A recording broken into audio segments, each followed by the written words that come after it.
Muy buenas noches a todas, a todos, a todes, a un programa más de La Mesa Roja aquí en Capital 21 y Pie de Página. Esta ocasión vamos a analizar, como era de esperarse, tratar de hacer un balance de la elección del Poder Judicial que se celebró el pasado domingo y cuyos primeros resultados ya empezamos a ver. Es sin duda, como han dicho muchos analistas, una elección histórica por donde se le vea. Yo aquí quisiera retomar nada más brevemente lo que Elvin Calcaño, este politólogo, escribió sobre la elección de jueces en México. Dice, es un ejercicio de democratización y republicanismo popular. El ámbito judicial siempre ha sido usado por los sectores conservadores para gobernar sin tener que someterse al rigor del escrutinio popular. En todos nuestros países suele ser, junto a la institución legislativa de los senados, un feudo del poder permanente de las élites. Detrás de ello impera la concepción de la república oligárquica del siglo XIV italiano, el poder como un asunto de los pocos que, por nacimiento y abolengo, tendrían la virtud. Y efectivamente eso es lo que representa esta elección, ¿no? Ya no tenemos los Góngora y esos apellidos rimbombantes, sino gente, digamos, como mucho más cercana por lo menos en teoría, a los intereses populares, pero una cosa es lo que representa que se vote a los jueces y al Poder Judicial y otra cosa cómo se dio el ejercicio en los hechos en un país con el nuestro, con los vicios que tenemos del pasado, ¿no? En elecciones, etcétera, de movilización de ciertos grupos y bueno, para eso, ¿quién mejor que mis compañeras para analizar este asunto? Diana, Tere, Dani, para platicar sobre esto. Empezamos con Diana. Un poco lo que se ha discutido es si fue un éxito o no fue un éxito, cómo medir esos millones de votos, son pocos, son muchos, le dan legitimidad o no a la elección. Diana, ¿qué nos puedes decir sobre eso? Bueno, tomando la cronopia correspondiente, bueno, yo creo que en este caso pasa como en tantas otras cosas que se han estado discutiendo en el país desde el sexenio anterior, que nos enfrentamos a dos interpretaciones que son opuestas y que tiran la liga hacia un sentido u otro y a veces sin explicarnos realmente los matices, las dificultades que hay para interpretar procesos como este, ¿no? Y creo que evidentemente ni podríamos medirlo en términos de un fracaso ni de un éxito rotundo por distintas razones. Empezaré por aquella relacionada con el fracaso, ¿no? Evidentemente quienes están instalando esta idea son aquellos sectores de la oposición que en realidad viven un fracaso recurrente, ellos sí, desde hace varios procesos electorales y que aquí me parece muy interesante, incluso los teóricos que se dedican en teoría política a pensar los sistemas de partidos, la lógica que impera en la representatividad que pueden tener estos o no de la sociedad.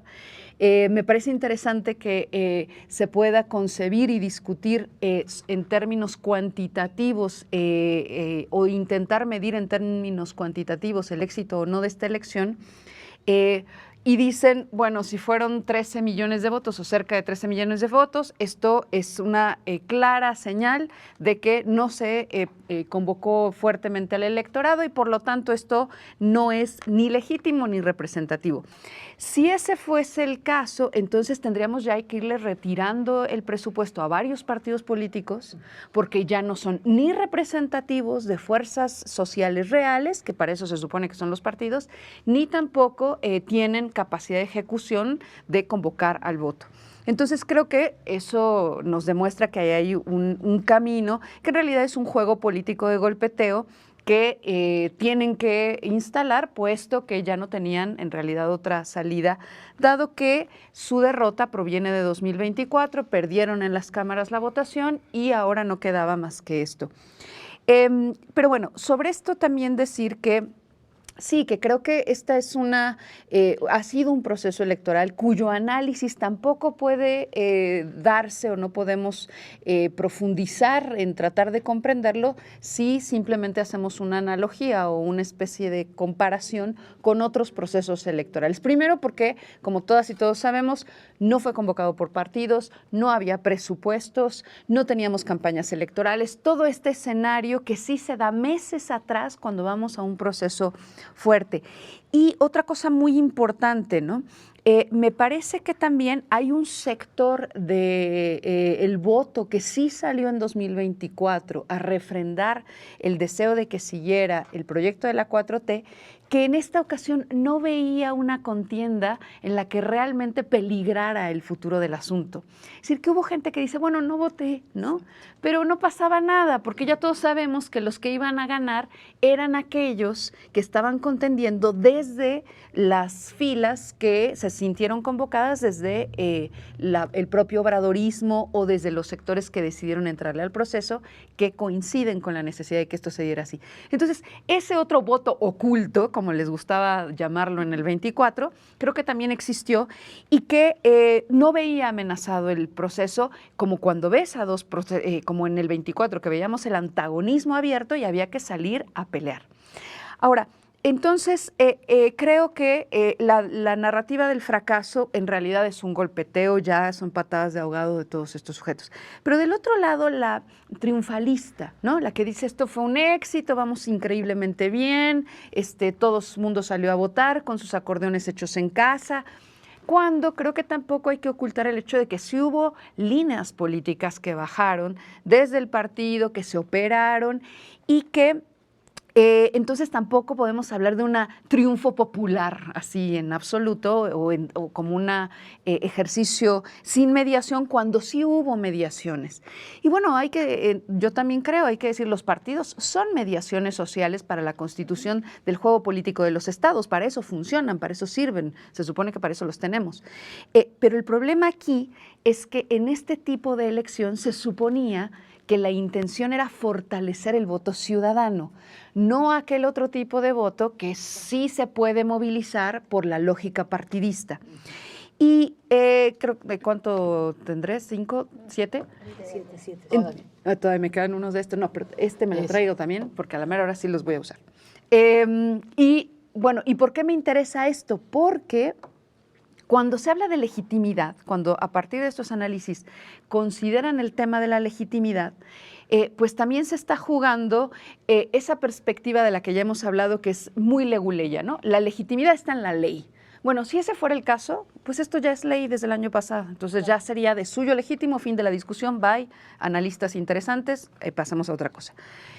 Pero si de lo que estamos hablando es que la legitimidad se constituye por mayorías que salen a apoyar o no un proceso, bueno, pues este sería el proceso más legítimo que ha tenido en su historia el Poder Judicial en este país, porque con 10 o 12 millones de votos son más que cero o que el resultado de las componendas políticas que se hacían para elegir a ministros, jueces, magistrados y demás.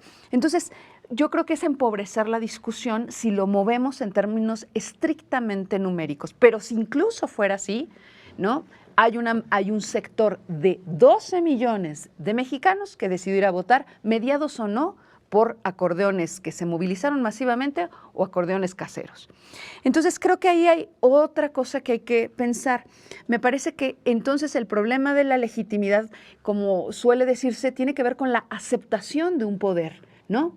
Y aquí lo que se está construyendo también es que la ciudadanía en este país está aceptando nuevas reglas del juego con el Poder Judicial. Pero eso pasa sobre una cultura política preexistente, no sucede sobre la nada. Y esa cultura política preexistente y ese contexto sobre el que en términos fácticos da ocasión está mediada ciertamente por los gobernadores que movilizan voto, el partido que se mueve hacia algún lugar, o también por la posibilidad de que incluso en su momento el crimen organizado interfiera o no, o también las organizaciones más apegadas a la lucha de los derechos humanos. Es decir, ese es el contexto realmente existente, ¿no? Y bueno, lo dejo ahí, pero creo que esa es parte de la discusión que se está perdiendo cuando lo llevan a estos dos polos. Muy bueno, porque luego sí se hacen unos análisis muy chatos sobre si 10 son muchos y que si la oposición tiene más. Entonces, bueno, salir de esas cosas. Tere, ya sobre cómo operó la elección se ha hablado mucho del asunto de los acordeones. Creo que Federico Anaya ha dicho algo muy interesante, que es esto de se movieron hacia arriba, sí, como es usual en nuestra cultura política, pero también hubo de abajo hacia arriba, ¿no? Entonces, ¿qué puedes comentar sobre eso, Tere? Sí, bueno, primero creo que ya tenemos un error de origen en el debate y creo que habría que intentar desmontarlo, porque el otro día estaba leyendo a Edurne Uriarte en Diario Red, un análisis pues muy a la luz de los acontecimientos, muy en vivo, casi reportero, del fenómeno acordeón, porque efectivamente es uno de los fenómenos más interesantes de este proceso. ¿Por qué? Porque esta votación fue tan compleja que implicó, no solo por el número de candidaturas y por el número de perfiles postulados, sino también incluso por el ámbito en el que se iban a desempeñar y se van a desempeñar esas personas, ¿no? El desconocimiento que tenemos de ese ámbito nos obligó a enterarnos del ámbito y después estudiar perfiles. Y eso es un experimento bien interesante que revitalizó la democracia formal en México, aún no haya sido convocando a decenas de millones, pero la revitalizó. Y el problema es que de pronto con la palabra acordeón empezamos a nombrar eso, de lo que hay que seguirle pensando, porque de verdad es una cultura deliberativa, colectiva e individual que no suele tramitarse por la vía urna, sino que suele tramitarse por otras vías de democracias participativas de otro estilo, más asamblearias, más deliberativas, ¿no? Entonces, creo que hay un proceso deliberativo que después va y se deposita en una urna. Entonces, es como muy interesante de discutir para el futuro, ¿no? Pero creo que todo mundo que hizo la tarea se queda de esta experiencia con una muy bonita vivencia de haber puesto en la discusión de sus redes afectivas, de sus redes de confianza ético-política, la formación de criterios para el ejercicio del voto. Y creo que eso es bien interesante como fenómeno de ciudadanía. Hace unos días tú hablabas como de una especie de maestría en ciudadanía, ¿no? O de doctorado en ciudadanía.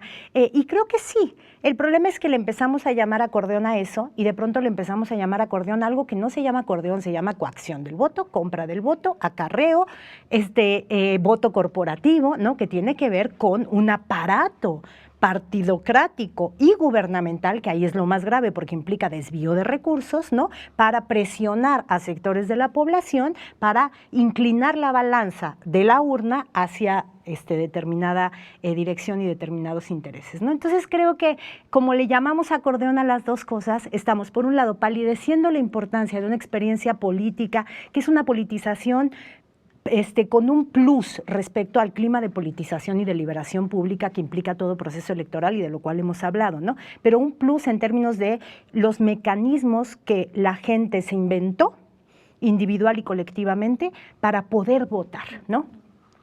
Y lo otro que pues en realidad son aparatos de presión y de coacción del voto que en este país tenemos muy conocidos y que deberían ser oportunamente fiscalizados por la autoridad electoral, porque sin duda pues mucho dinero se gastó en la impresión de volantitos y de folletitos en muchas regiones del país.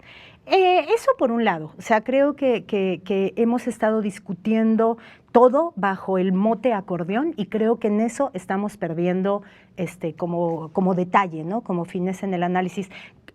Coincido con que el análisis que hizo Federico Anaya el otro día en una entrevista con Julio Astillero, con esta idea del acordeón desde abajo, el acordeón desde arriba, alguna cosa se matizó, pero creo en realidad que seguimos sin la capacidad de valorar esa experiencia política de construcción del voto desde abajo, para lo otro ya teníamos nombre, o sea, no le pongamos acordeón a lo que ya sabemos cómo se llama y se ha llamado siempre voto corporativo, coacción, compra de votos. votos. Hay que ver qué tanto afectó. Y la otra es, bueno, entonces pensemos, va a ser muy difícil saberlo, pero habría que empezar como a intentar hilar fino en términos de cómo se compuso la votación, ¿no? Es muy evidente que hubo un voto de aparato duro, y no solo muy evidente en las cifras, sino fue evidente en las evidencias que salieron por aquí y por allá de bots a los que tú mandabas tu sección electoral y te mandaba la retahíla de votación, que después es la conformación que quedó de los que ya tenemos claro, ¿no? O bien los folletitos que tenían esa misma votación. Por supuesto que hubo un voto de aparato, ese voto de aparato fue distinto regionalmente, también eso hay un comportamiento que habría que analizar, pero hay otros componentes, ¿no? Está el voto militante de base, y por militante quiero decir que pasó por algún filtro organizativo. No tiene que ver con yo y mi familia, o yo y Gaby en un Zoom nocturno de, oye, ¿viste este perfil? No sé qué, no, sino estas consejos vecinales, organizaciones barriales, y ese voto militante de base puede ser o no de Morena, ¿no? Algunos fueron de Morena y otros no fueron de Morena, ¿no? Organizaciones civiles de derechos que se organizaron, colectivos estudiantiles, etcétera. Ese es un voto. Y el otro es el acordeón individual, esta experiencia que cuenta Edurne Uriarte, ¿no? Que tiene que ver con pues, las personas, lo que hicimos, ¿no? Haciendo tablitas de Excel o unos cuadros de doble entrada, como la Gaby, ¿no? Y creo que habrá que empezar a ver, porque ese es el actor votante que se convocó, que se dio cita el domingo en las urnas, estuvo alimentado por estos tres ríos, ¿no? El voto del aparato, del que no hay mucho que decir y más bien habría que fiscalizarlo, y que además, como muy bien lo decía Diana, rompe un poco la idea de que esto era una elección sin partidos, porque finalmente hubo una fuerte camada de votantes que fueron convocados por los mecanismos habituales de voto partidario, ¿no? Pero la novedad tiene que ver con estos otros votos, ¿no? Cómo se organizó el voto militante, que se dirimió en espacios organizativos colectivos, y este voto más en lo individual o en pequeñas esferas, que deja una memoria política muy bonita de esta elección.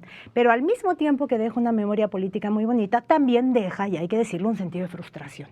Es decir, toda la chamba de colectivos y de individuos que estuvieron preparando su voto, y después ver que la aplanadora del voto del aparato aparentemente no se movió, o sea que se pudieron mover cosas, ahorita lo podemos platicar, ¿no? Pudieron haber como diferencias que se explican por la afluencia de estas otras dos corrientes, ¿no? El aparato, base de votación, y un afluente que hizo crecer muchísimo a Hugo Aguilar, por ejemplo, de voto militante de base y de voto individual y en pequeños núcleos, y otros que no fueron favorecidos, ¿no?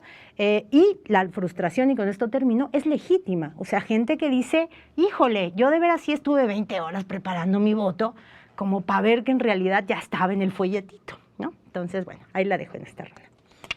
Sin duda, esa forma de organización, Tere y yo lo hicimos en el Zoom, sí deja una experiencia, por lo menos uno se queda con la satisfacción de haber hecho la tarea y haberla hecho bien, y creo que además se exagera mucho el rollo de era complicadísimo. Bueno, cuando uno lo hace en equipo ya no era tan complicado, pero bueno, Dani, sobre los perfiles, ya de cómo quedó la cosa después de si hubo o no tal operación y demás, ¿qué podemos decir de los que tenemos conocidos ahora, la Suprema Corte y el Tribunal de Justicia? El Tribunal de Disciplina. De Disciplina. A ver, yo la verdad es que después de muchos años, toda la vida, de ver en la Suprema Corte a Vicente Aguinaco, a María, ¿cómo era? Azuela, a Góngora Pimentel, a todos estos personajes, de pronto imaginarme este próximo 1 de septiembre con una corte que va a tener 5 mujeres, 4 hombres, de esos 4 hombres, 1 de un pueblo indígena, con unos, en promedio, una edad 20 años menor que las que han tenido casi todas las cortes. De hecho, va a estar el ministro más joven de 41 años, y sí le baja unos 15 años de promedio a las cortes. Y con esta triada que yo digo, los abogados siempre son como una especie extraña de la especie humana, ¿no? Pero de esa especie extraña, aparte están estos que son como abogados gitanos, que es, ¿no?, Hugo Aguilar, Lenia Batres, Estela Ríos, que cotidianamente no usan traje, o sea, que no tienen toda esta bomba de los ministros, ¿no? Y que ahorita hemos visto en estos días el tremendo escándalo que se creó por la idea de Hugo de decir: yo quisiera usar mi gala de mi pueblo y no la gala de la corte, y ya hay todo un escándalo. Bueno, nada más de imaginarme esa escena, el 1 de septiembre, ahí quiero estar y verla, ¿no? Y ver esa otra distinta corte, que va a ser muy diferente. Creo que esa es la parte que de entrada la imagen en lo simbólico y lo que representa es una cosa importante. Ahora, va a tener sus retos. Uno de esos es que estos 9 ministros, todos fueron propuestos por el Poder Ejecutivo, y esa es una cosa importante que hay que destacar. Por la forma en la que se realizó la elección, la gente de entrada, o sea, que la mayoría descartamos a los del Poder Judicial porque no había habido ningún filtro para los que llegaron, y luego porque creo que hay una desconfianza mayor del Poder Legislativo. O sea, no hay tanta confianza en los candidatos que pudieran haber propuesto Monreal y Adán Augusto, y entonces se optó en el descarte primero el Poder Legislativo también, ¿no? Entonces son ministros y son magistrados que son propuestos por el Poder Ejecutivo y que por lo tanto tienen alguna relación de algún tipo con el Poder Ejecutivo. Y eso va a implicar pues siempre un reto donde vamos a tener que estar vigilando. Luego hay otro elemento que creo que va a ser interesante. Voy a hablar de las 5 mujeres porque es que creo donde yo tengo más conflictividad, ¿no? Sobre todo con 3, que creo que representan intereses que justo podrían ser contrarios a los que podrían uno esperar que tuviéramos en esta corte, ¿no? Que son Yasmín Esquivel, Loretta Ortiz y Sara Irene Herrerías, ¿no? Sara Irene Herrerías con la relación muy documentada con la señora Wallace, documentada por Salvador Leiva, que además está exiliado, ¿no? Y que lo ha denunciado varias veces, etcétera, y que con muchos señalamientos muy concretos. Yasmín, que nada más hay que ver la mesa en la que estuvieron en Astillero, Tere, con Federico y con Arturo Cano, y todas las linduras que salieron ahí en esa mesa, y uno dice, híjoles, bueno, ¿no? Con representantes, o sea, con intereses muy específicos en sectores económicos importantes.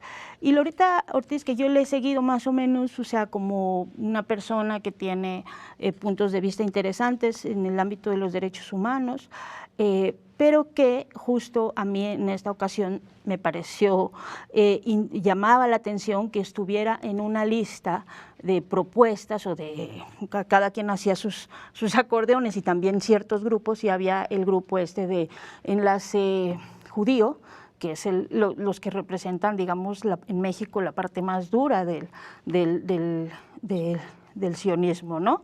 Y que o sea, alguien que te proponga, pues es que dices, bueno, no creo que te esté ayudando, por lo menos para cierto sector como yo, ¿no? Que tengo pues un sesgo ahí muy claro. Entonces, me parece que va a ser una corte que, si lo vemos en perspectiva, y si pensamos que hace apenas de 10 años quizá, lo más progresista que teníamos en la corte era Arturo Saldívar, sí, o la ministra Olga Sánchez Cordero, y que en la época reciente ha sido Lenia Batres contra todos los demás, ¿no?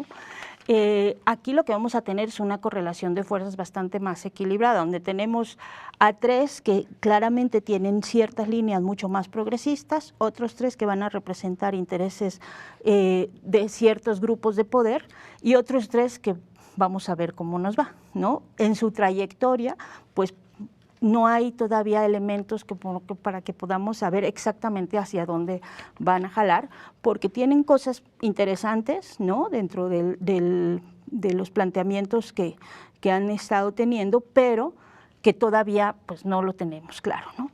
Ahora va a ser una corte en la que hay pocos, o sea, más bien casi la mayoría no han sido ministros ni jueces, entonces va a ser una corte como que justo vamos a tener que estar evaluando y que va a tener reglas muy nuevas, va a ser, para empezar, su periodo de trabajo va a ser ahora de 12 años, van a tener una rotación en la presidencia cada 2 años, ahorita estará Hugo Aguilar, después Lenia Batres en función de los votos que tuvieron, y así va a ser.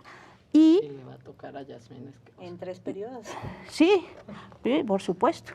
Y va a estar así, pero también va a ser una corte en la que ya no se va a dividir en salas, todas las resoluciones les van a llegar a ellos, son 9, entonces sí vamos a ver unos debates, creo yo, interesantes, y creo que al final de cuentas es una corte que con estos 3 grupos, o sea, estos 3 paquetes, representa una cosa bastante plural dentro de todo lo que podríamos esperar y frente a lo que habíamos tenido. Hasta ahí me quedo, porque, sí, ya, ¿verdad? Sí, es el segundo, ya sí, me estaba más bien perdiendo. quedó del Tribunal de Disciplina, que por ahí hay una cuestión preocupante, ¿no? Quizás después se pueda comentar. Pero bueno, con estos análisis nos vamos a corte y seguimos ahorita después de esta breve pausa.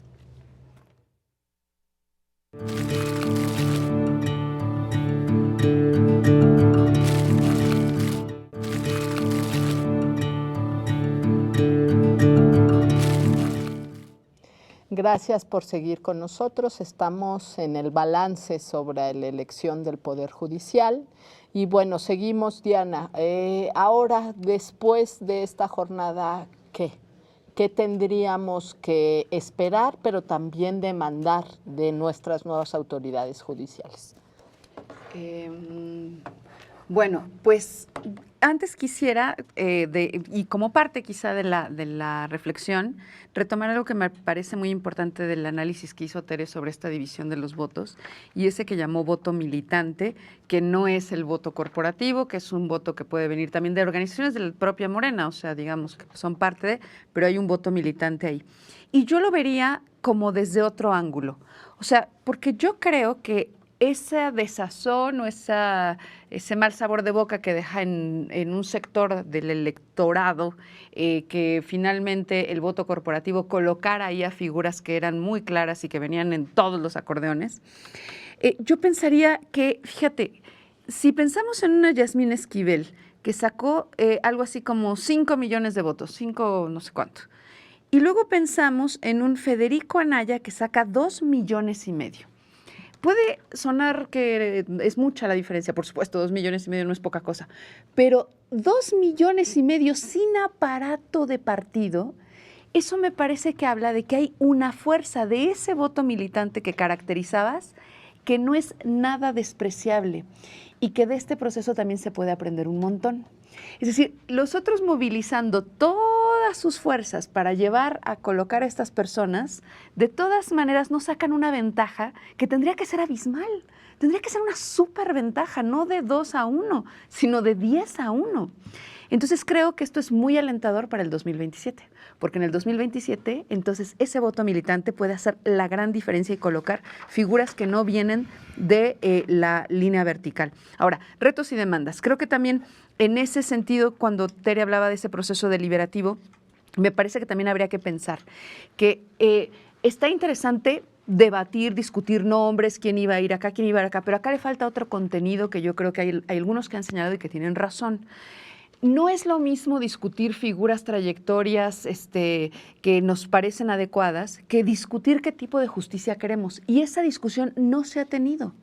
Esa es la que me parece que es una discusión ausente en todos los flancos, en los más críticos, en los menos críticos, en los más partidarios. Es decir, ¿a dónde va la justicia en este país? Y me parece que cuando la derecha y la oposición habla de certidumbre y predictibilidad en el ámbito judicial, están hablando de algo que ciertamente sería esperable. O sea, queremos que la justicia funcione.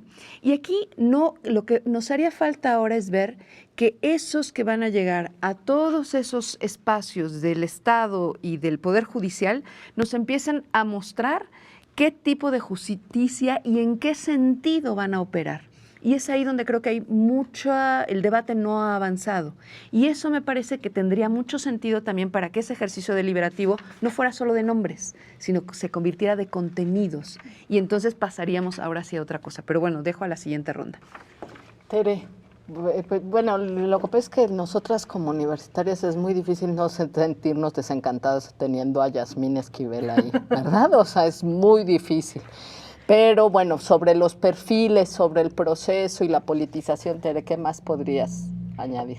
Mira, a ver si alcanzo en estas dos ronditas porque quiero decir muchas cosas. Una, que ha habido algunas metáforas futboleras que a mí me han parecido mucho más esclarecedoras que muchos análisis, más concienzudos. Una, sin saberle tanto de fútbol, la acaba de poner Diana en la primera intervención, porque efectivamente, ¿qué es lo que pasó?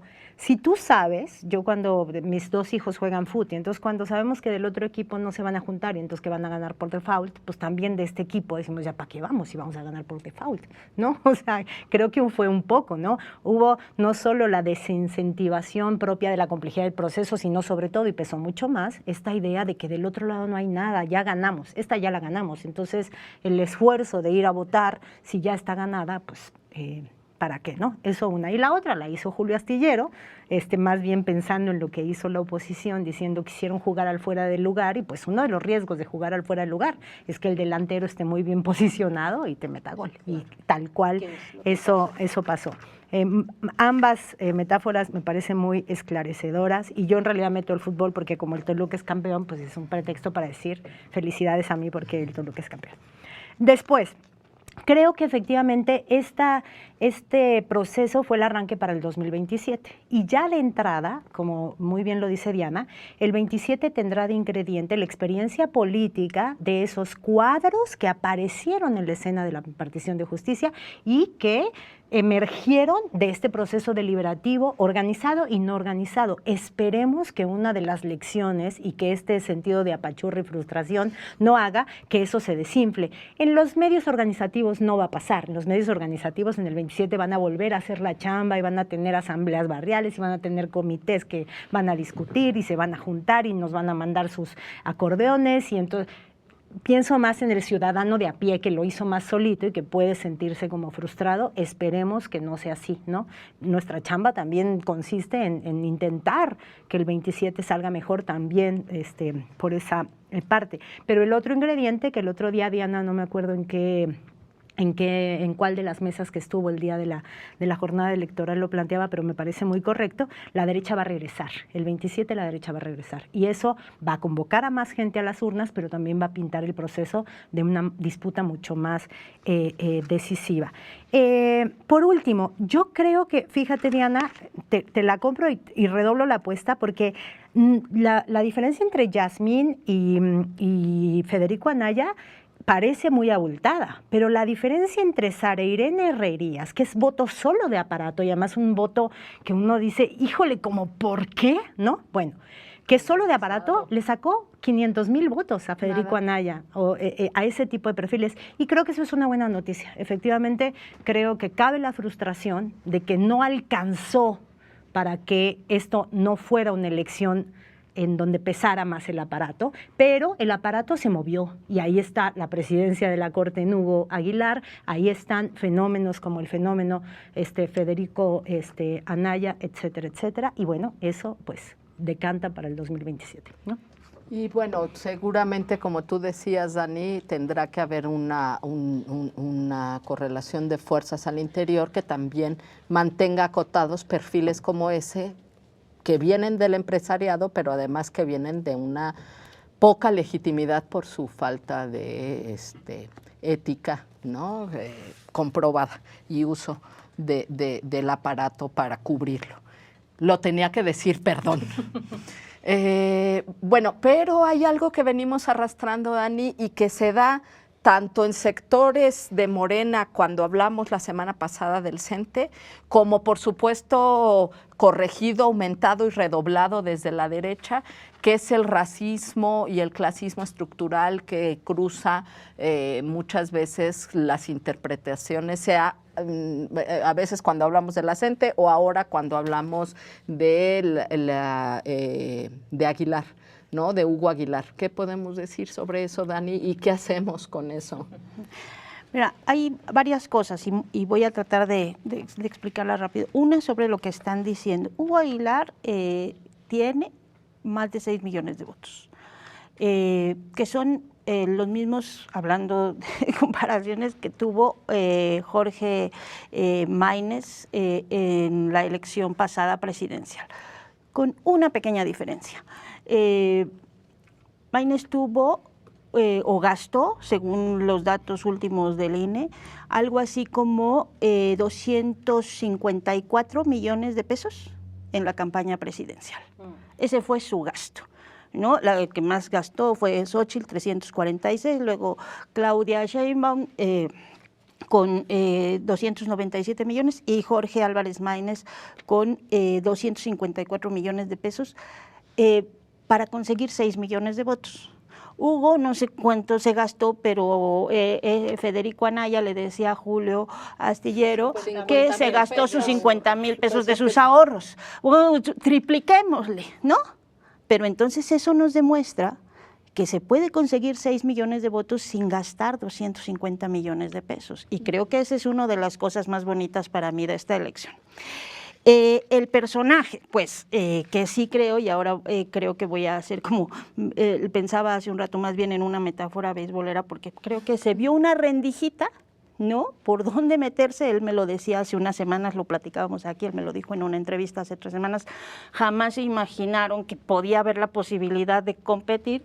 Viene la elección, decide competir, entra la rendijita, se mete y pues home run, porque llegó hasta la presidencia nada más. Y la diferencia enorme, yo a Hugo desde el plan de justicia de los pueblos yaquis, luego cuando se replicó los otros planes de justicia en 19 pueblos, luego cuando se aprobó la ley, la reforma constitucional en el artículo 2 que los hace sujetos de derecho, en los últimos 3 años yo creo que hemos tenido como 4 o 5 entrevistas largas sobre esos temas y realmente, los puedo decir, absolutamente a nadie más le importaban más que a nosotros en Pie de Página y a nuestra linda audiencia que sí le importa, y a nadie más. Y de pronto esta semana, en 48 horas, todos los compañeros periodistas, toda la prensa diciéndote quién es, que si fue asesor o no de los zapatistas, que si nació en Tlaxiaco,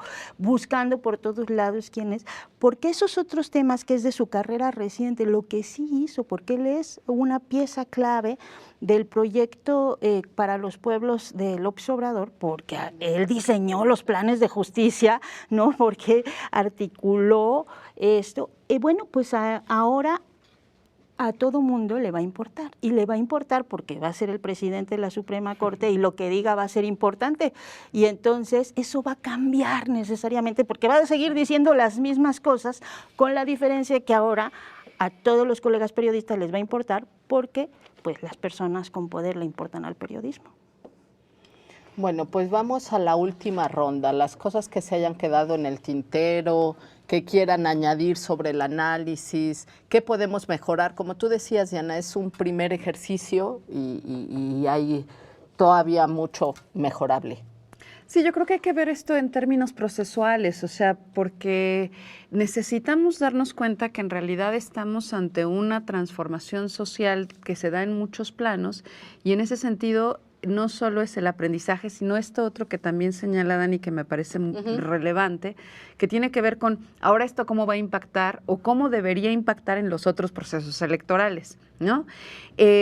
Pero además de esto, creo que Para mí ahorita lo que sería fundamental es que en perspectiva del 2027 nutriéramos la discusión sobre ese asunto que tiene que ver con qué esperamos ahora desde los jueces que están en el ámbito más inmediato. A ver, los jueces que van a revisar el asunto laboral o familiar, que tengamos la capacidad de vigilar su actuar, ¿no? Que estemos atentos y atentas a lo que hacen.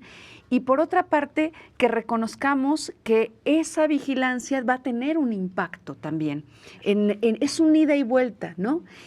Y que, por supuesto, lo que más va a llamar la atención es lo que sucede en las cúpulas, lo que sucede en la Suprema, pero ya podemos imaginar que un montón de otros ámbitos también van a empezar a forjar otro tipo de ejercicios.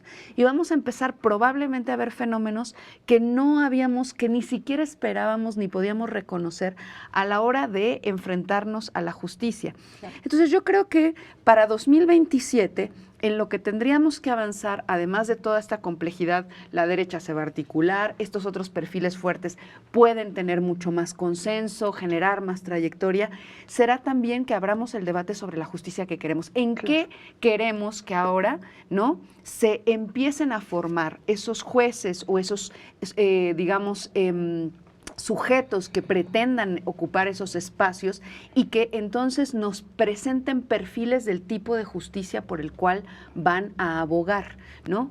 Porque ese era el problema con el César Gutiérrez Priego, ¿no? Es decir, él podía decir que el pueblo, llenarse la boca de pueblo y darse baños de pueblo, pero cuando tú defendiste a un represor, eso no te lo quita nadie y afortunadamente sí, se la cobramos.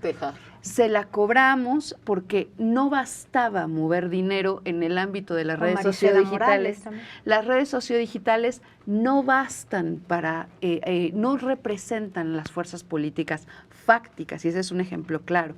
Entonces yo creo que por ahí eso sería muy importante. Ahora, otra serie de retos que también creo que tienen enfrente es que el poder, como ya nos había dicho Ingrid en otra ocasión, ahora mismo también tú lo decías en la entrada, el poder judicial de suyo es el espacio más conservador de la estructura estatal.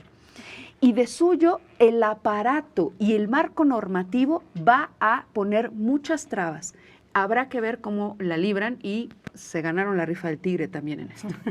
Así que bueno, darles la bendición. Vamos a darle la bendición, una bendición bueno, laica, pues, una buena bendición en esta laica. idea de festejar lo bueno, pues vamos a hacer aquí un pequeño corte porque esta mesa hoy está de festejo y de manteles largos. Nuestro productor Igor, que venga acá porque es el cumpleaños de Diana Fuentes.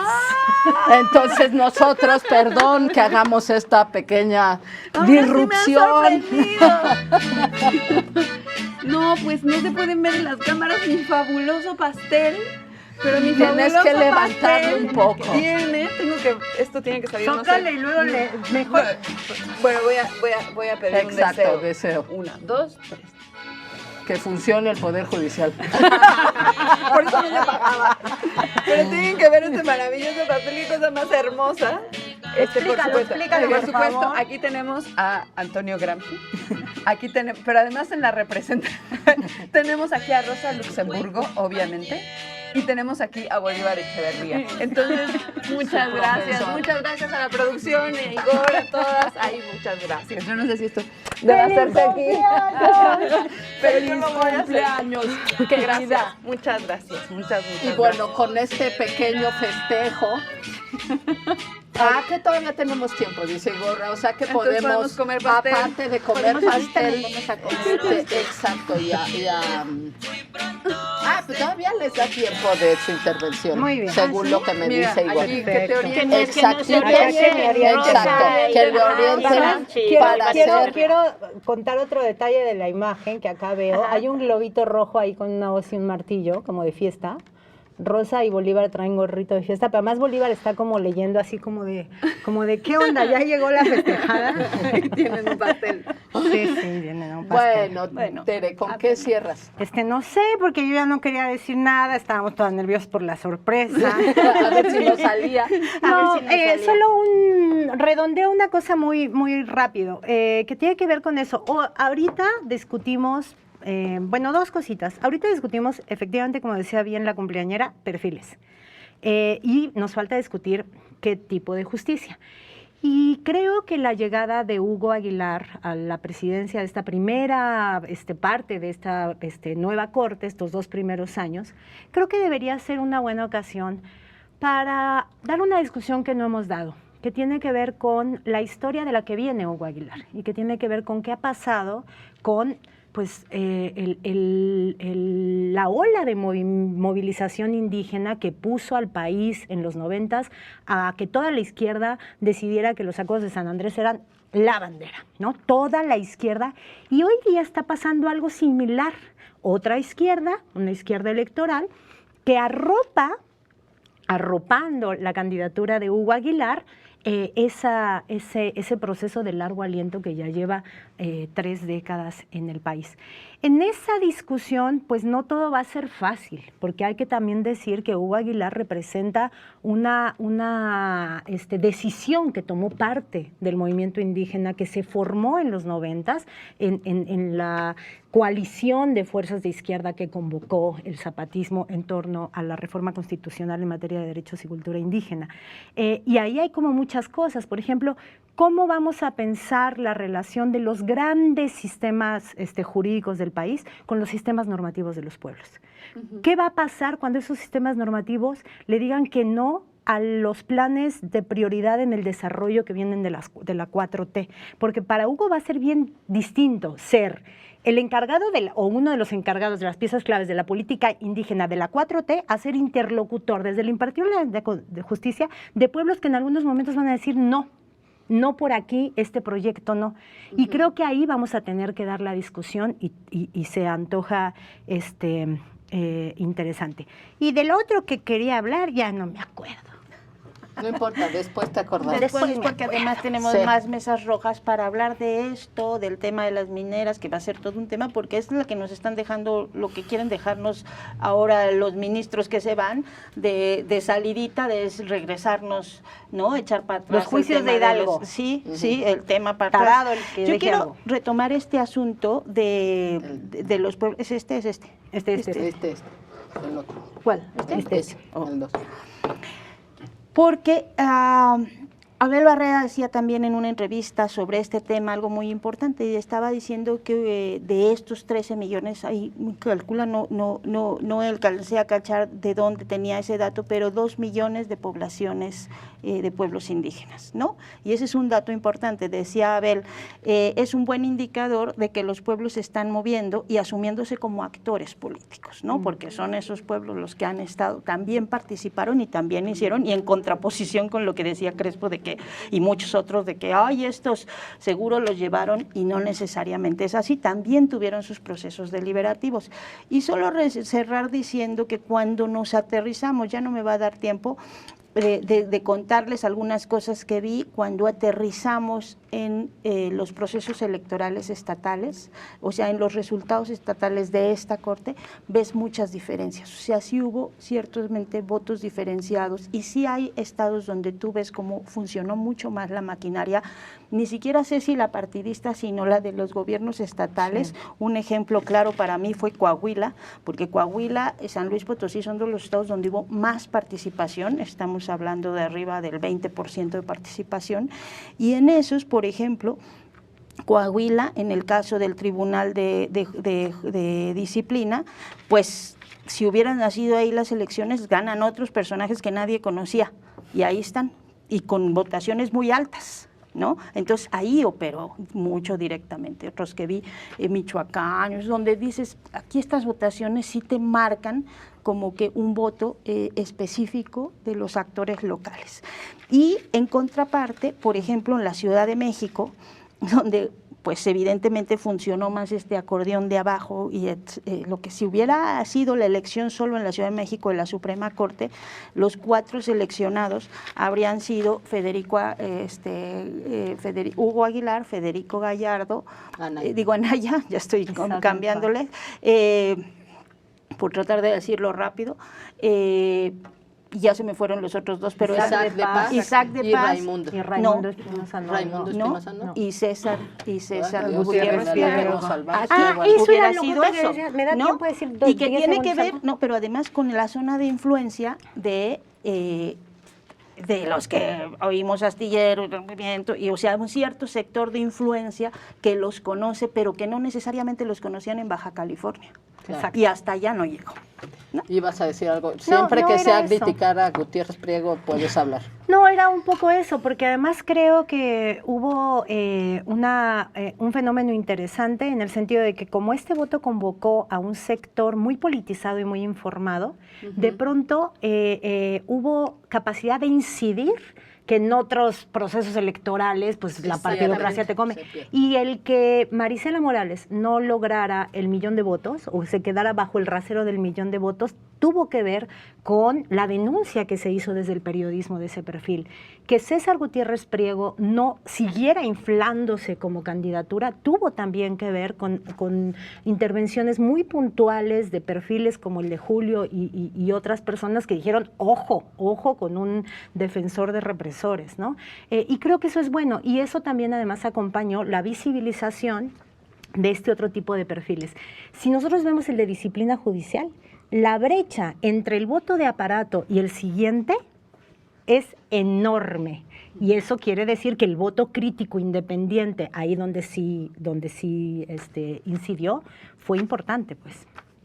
Bueno, pues con esto vamos a cerrar. Seguramente otra cosa, bueno, yo no Nos puedo vamos a dejar comer de el ver. pastel. Exacto, nos vamos A a comer el granchi. pastel, pero que no puedo dejar de pensar es también cómo esto tendría que incidir en los procesos de formación de abogados en México. Claro. Porque eso tendríamos que De acuerdo. revisarlo. Efectivamente, todos los abogados que tenemos colgados de la lámpara por este proceso, porque piensan más que el asunto público es un asunto técnico y no de Máxime. participación de las mayorías, eso tendría que cambiar. Entonces De acuerdo. tenemos que revisar los currículos, tenemos que revisar Los planes de los estudio. planes de estudio, sin Sí, duda.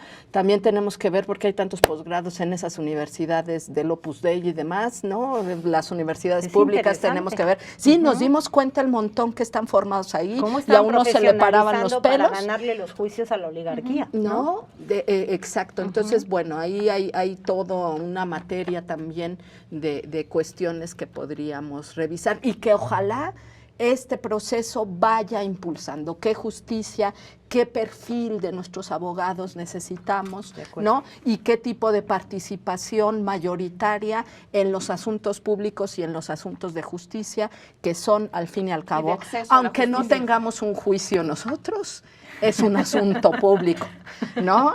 Entonces, y ahora yo no sé, el tiempo se nos hizo de chicle porque a mí me están diciendo acá que todavía tenemos 1 minuto, que será para partir el pastel, Sí, no sí, tenemos será un para partir el cuchillito, pastel, ahí traímos un porque y acá cuchillito. para compartirle a todos los compañeros que Bueno, nos este será un minuto acompañan para acá. decirle a Diana muchas felicidades. Diana, te Gracias, queremos mucho. Feliz vuelta al sol. Esperamos Muchas gracias, y te muchas agradecemos mucho todo lo que hemos aprendido este tiempo contigo. Muchas Sí. gracias, muchas gracias. Perfecto. Muchísimas gracias por estar con nosotros. Nos vemos el próximo jueves en otra mesa roja.